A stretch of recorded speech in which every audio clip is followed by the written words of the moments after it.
বল্টু বল্টু বল্টু কি খাচ্ছে? বল্টু মানে দাঁড়াও, কাড়াকাড়ি করো না, কাড়াকাড়ি করো না। তরমুজ।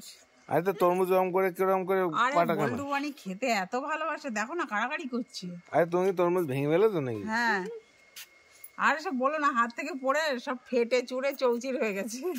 ও, যার জন্য এরকম হয়েছে। তারপর কি সব ফাটি কিলি ভাঙছো? কিছুটা সেরকম। ও, মানে অ্যাকচুয়ালি কাটিং করে এনেছিলাম ভিডিও বানাবো বলে, শর্টস বানাবো, তো সে এখানে এসে জায়গায় এসে হাত থেকে পড়ে গেছে আর চৌচির হয়ে গেছে।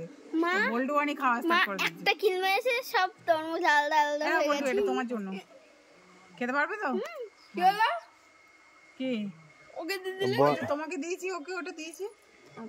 ওরা ভীষণ পছন্দ করে, যতদিন মানে এই সিজনে তরমুজ পাওয়া যাবে ততদিন রোজ খাবে। ওই দেখো পড়ে গেল কি করে আবার? আবার তুলে নাও, তুলে ধুয়ে নাও। আসলে আমাদের কপালে নেই, পড়তে পড়তে ফেলে ঝেলে নষ্ট করে সব। তুলে ধুয়ে নাও আবার। ধরেছে দিয়েছে আর এই পাশ থেকে এটা গেছে ভেঙে। তুলে ধুয়ে নাও, ধুয়ে পরিষ্কার জায়গায়, কোনো অসুবিধা নেই। মাটি লেগে গেছে তো তোমার জন্য আছে, তো তোমার থেকে আপাতত দাও, তাহলে আমি বনিকে পরে ধুয়ে দিচ্ছি। এর থেকে খা, এর থেকে আছে এ নাও। আজকে তরমুজ কাণ্ড হচ্ছে তোমাদের। আজকে আমাদের ভাগ্যে তরমুজ লেখা নেই। তরমুজ বল্টু আস্তে আস্তে খাও, আস্তে আস্তে। তোমাদের কি আর কিছু লাগবে?